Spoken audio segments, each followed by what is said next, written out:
She then asked me, were you born in this country? And I was immediately offended. And I said, yeah, I was born in this country. And then she says, do you have any kids? I said, no, I don't have any kids. She then asked me if I was married. And then I said, no, ma'am, I am not married. She says, how old are you? I said 19. May I help you find something? She then says, you are the most beautiful girl I have seen. And I said, oh, thank you. And then she says, I think you could be the next Miss USA. I'm in the Army, okay? We don't do pageants in the Army. She then asked me to meet her at Starbucks the very next day before my next shift at Target. And apparently I was a pretty open-minded 19-year-old because I actually agreed to meet her the very next day. The next day she brought this foot-tall stack of pageant books and proceeds to convince me to enter into a state pageant. So 3 months later, I compete in my first pageant and I lose. I go back the second year, compete in the state pageant. I lose. Go back the third year, compete in the state pageant and lose. Go back the fourth year, compete in the same pageant and lose. I go back the fifth year, y'all. Compete in the state pageant and lose. But guess what? I go back the sixth year. Guess what happens? I lose.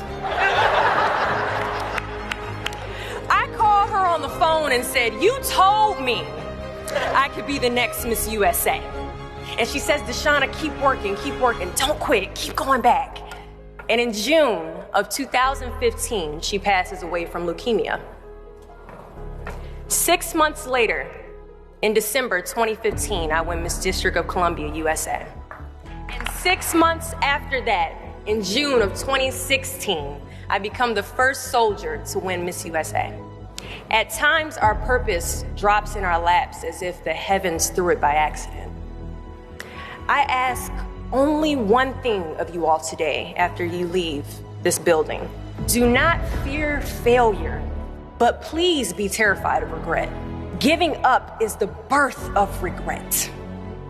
After you walk out this door, you will receive 100 doors shut, slam in your face. You will have 100 moments that will be filled with someone telling you no, or telling you, thank you for your application, but we regret to inform you that we've chosen a different candidate for this job. You will sit in 100 different interviews and you will not get the job.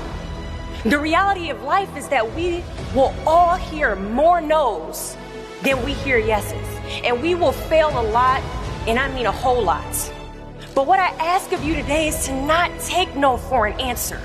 Don't be afraid of no's. Be afraid of the possibility of a yes that you have prematurely destroyed because you decided to quit before the clock strikes 12. I love a good no. Please tell me no. Telling me no is like adding fuel to a fire that is now set ablaze because of your single no. So today I challenge you to fight, to work, to not stop here, to believe so heavily in your aspirations that you too will not fear the word no, but instead you will choose to welcome it.